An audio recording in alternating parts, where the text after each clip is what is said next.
কোটি কোটি টাকা জলে ভেসে গেল শাহরুখ খানের। আইপিএল এর 1.5 যুগের ইতিহাসে এত বড় আর্থিক ক্ষতির মুখে কখনোই পড়তে হয়নি বলিউড বাদশাকে। 25 কোটি রুপিতে কেনা খেলোয়াড়ের রান 25-এরও কম, সাথে আবার অলরাউন্ডার কোটায় খেলোয়াড় কিনে খেলাতে হচ্ছে শুধুমাত্র ব্যাটার হিসেবে।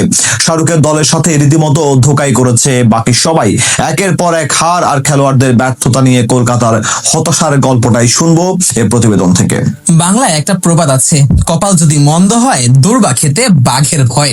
কলকাতা নাইট রাইডার্সের অবস্থা এখন যেন এমনই। আইপিএল এর এবারের আসর শুরু হবার আগ থেকেই তাদের সাথে যে দুর্ভাগ্য শুরু হয়েছে তা যেন থামার নামই নিচ্ছে না।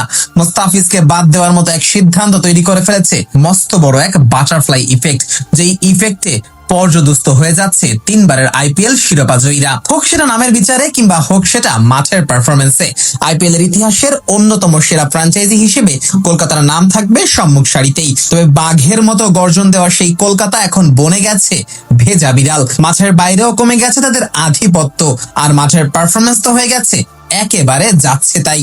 সবকিছুতেই অধঃপতন ঘটেছে কলকাতার। মিনি নিলাম থেকে এবার কি নির্ধারণ এক পরিকল্পনা নিয়ে মাঠে নামে কলকাতা।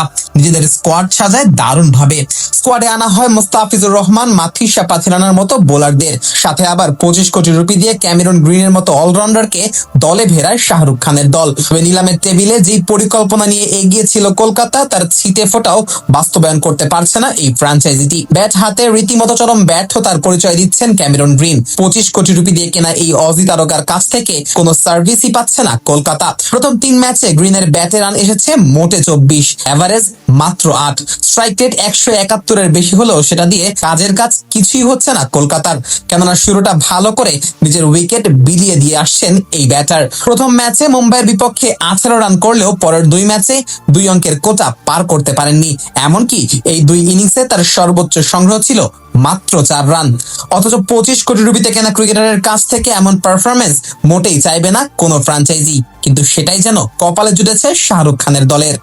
তার উপর আবার কলকাতার কপাল আরো খারাপ হয়ে গেছে গ্রিনকে বল করাতে না পারায়। 25 কোটি রুপিতে ক্যামেরন গ্রিনকে দলে নেওয়ার সময় তার ব্যাটিং এর পাশাপাশি বোলিং এর ব্যাপারটাও মাথায় রেখে এগিয়েছিল কলকাতা, কিন্তু সেটা আর হলো কই।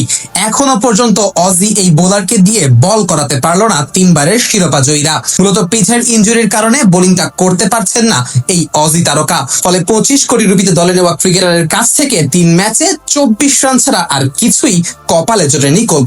এসব কিছুর সাথে আবার মোস্তাফিজ আর পাথিরানার স্কোয়াডে না থাকা তো আছেই, আগুনে আরো ঘি ঢেলেছে হর্ষিত রানা, আকাশদীপ সিং এর মতো বোলারদের আইপিএল থেকে সরে দাঁড়ানো। সুনীল নারিন, বরুণ চক্রবর্তীদের মতো বোলাররা আছে নিজেদের সবচেয়ে বাজে ছন্দে। অবস্থা এতটাই বেগতিক যে দুজনকে একই সাথে একাদশ থেকে বসানোর মতো সিদ্ধান্ত নিতে হয়েছে কলকাতাকে।